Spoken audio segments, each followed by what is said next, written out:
Saudara, sebagai tambahan sedikit, mengapa Allah Subhanahu wa taala dan Rasulnya Nabi Muhammad bin Abdullah Sallallahu alaihi wasallam melalui Al-Qur'an dan hadis-hadis sahihnya itu sangat tegas melarang kita kaum muslimin mukminin ini mengangkat orang kafir, orang non-Islam itu menjadi pimpinan kita, menjadi ketua kita, menjadi kepala kita, bahkan menjadi presiden kita.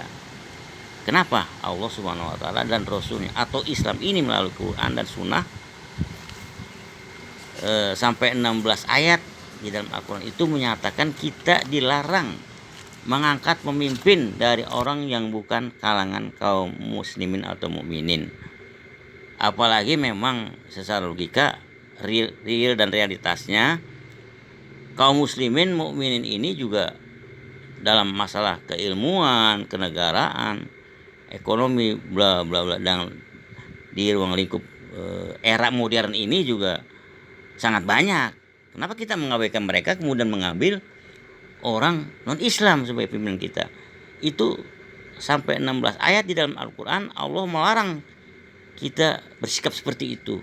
Dan kalau kita masih mengangkat pemimpin apapun gitu, dari tingkat RT sampai presiden di luar kalangan kita, itu Allah mengancam kita akan diazab, Pak. Ya, tentunya tidak akan dimasukkan surga begitu, bla bla bla. Walaupun memang di situ ada mudarat.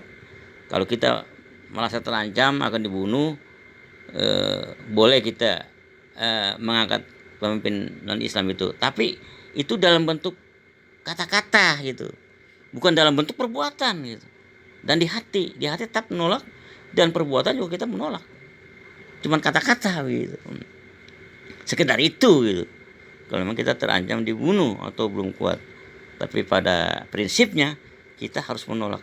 Kenapa sampai demikian tegasnya Allah dan Rasulnya dalam lewat Al-Quran dan Sunnah bersikap seperti itu? Karena nih secara logika, secara realitas fenomena yang ada, secara manusiawi, sebab kalau kita mengangkat mereka, kita ini akan kesulitan nantinya, akan kejepit, akan terpojok, akan menderita begitu.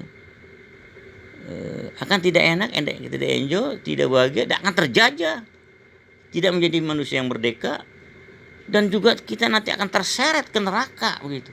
Itulah wanti-wanti Allah Subhanahu wa taala Rasulnya dalam hal ini, khususnya kaum muslimin mukminin yang ada di Indonesia begitu. Mengapa kita begitu gitu? Memilih gubernur, RT sekalipun sampai presiden nggak boleh, dilarang sekali, diharamkan kita memilih mereka, mengangkat mereka, dan sebagainya. Itulah tambahan daripada opini yang saya bisa katakan saat ini. Assalamualaikum warahmatullahi wabarakatuh. Saudara, sebagai tambahan sedikit, mengapa Allah Subhanahu wa taala dan Rasulnya Nabi Muhammad bin Abdullah Sallallahu alaihi wasallam melalui Al-Quran dan hadis-hadis sahihnya itu sangat tegas melarang kita kaum muslimin mukminin ini mengangkat orang kafir, orang non-Islam itu menjadi pimpinan kita, menjadi ketua kita, menjadi kepala kita, bahkan menjadi presiden kita. Kenapa? Allah Subhanahu wa taala dan Rasulnya atau Islam ini melalui Quran dan Sunnah sampai 16 ayat di dalam Al-Quran itu menyatakan kita dilarang mengangkat pemimpin dari orang yang bukan kalangan kaum muslimin atau mukminin. Apalagi memang secara logika real dan realitasnya kaum muslimin mukminin ini juga dalam masalah keilmuan, kenegaraan, ekonomi, bla bla bla, dan di ruang lingkup era modern ini juga sangat banyak. Kenapa kita mengabaikan mereka kemudian mengambil orang non-Islam sebagai pimpinan kita? Itu sampai 16 ayat di dalam Al-Quran Allah melarang kita bersikap seperti itu.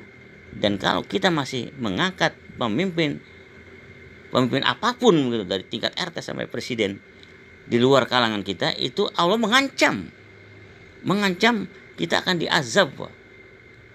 Ya, tentunya tidak akan dimasukkan surga begitu, bla bla bla. Walaupun memang di situ ada mudarat. Kalau kita merasa terancam akan dibunuh, boleh kita mengangkat pemimpin non Islam itu, tapi itu dalam bentuk kata-kata gitu, bukan dalam bentuk perbuatan gitu. Dan di hati tetap menolak, dan perbuatan juga kita menolak, cuman kata-kata gitu, sekedar itu gitu.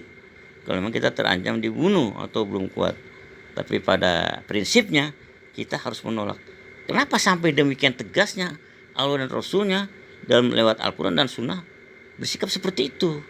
Karena nih secara logika, secara realitas fenomena yang ada, secara manusiawi, sebab kalau kita mengangkat mereka, kita ini akan kesulitan nantinya, akan kejepit, akan terpojok, akan menderita begitu. Akan tidak enak, tidak enjoy, tidak bahagia, tidak akan terjajah, tidak menjadi manusia yang merdeka, dan juga kita nanti akan terseret ke neraka begitu. Itulah wanti-wanti Allah Subhanahu wa taala Rasulnya dalam hal ini, khususnya kaum muslimin mukminin yang ada di Indonesia begitu. Mengapa kita begitu gitu? Memilih gubernur, RT sekalipun sampai presiden nggak boleh, dilarang sekali, diharamkan kita memilih mereka, mengangkat mereka, dan sebagainya. Itulah tambahan daripada opini yang saya bisa katakan saat ini. Assalamualaikum warahmatullahi wabarakatuh.